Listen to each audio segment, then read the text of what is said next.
Hungry? Well, you're about to be. Picture it. A Nandos butterfly chicken extra hot, flame grilled to absolute perfection and dripping in peri-peri sauce, served with peri-salted chips, of course. Now, try and think about something else. Bet you can't. Nandos now delivers at nandos.co.uk.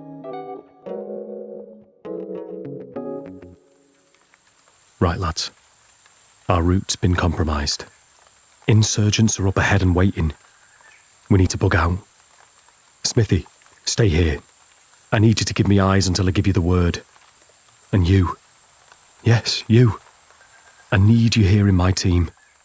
We're waiting for you. Great experience, great qualifications, great training. Army Infantry. No ordinary career. Search, Army jobs. This could be the story of a few people who sit alone in a room chasing their big idea. An idea so huge it becomes almost impossible to manage. They are ready to suffer, to make sacrifices, to undergo great stress, and at some point they might ask, success? Who's that even for? And then they might give up. But this story isn't about them. It's about big ideas that start as something small, a job to do, a task to complete, a meaning, a mission, a passion, a spark that is inside all of us. Big ideas? Start small. Post it. 3 years ago, 5 former Manchester United players took over non-league Salford City. Back-to-back promotions and an FA Cup run brought the club national attention. Now the owners face their toughest challenge yet, transforming this non-league part-time club into a full-time outfit, with a new stadium and a new youth academy and the aim of making Salford City fit for the Football League. But as the club go professional, the dressing room becomes divided. Who will stay and who will go as the class of '92 takes Salford City full-time? This is the story about a man named Harold Crick and his wristwatch.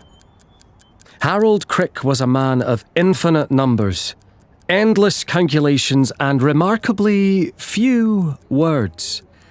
And his wristwatch said even less. Every weekday for 9 years, Harold would brush each of his 32 teeth 76 times. 38 times back and forth. 38 times up and down.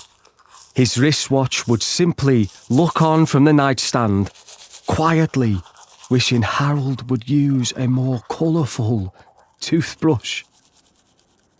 Every weekday for 9 years, Harold would tie his tie in a single Windsor knot instead of the double, thereby saving him up to 43 seconds every morning.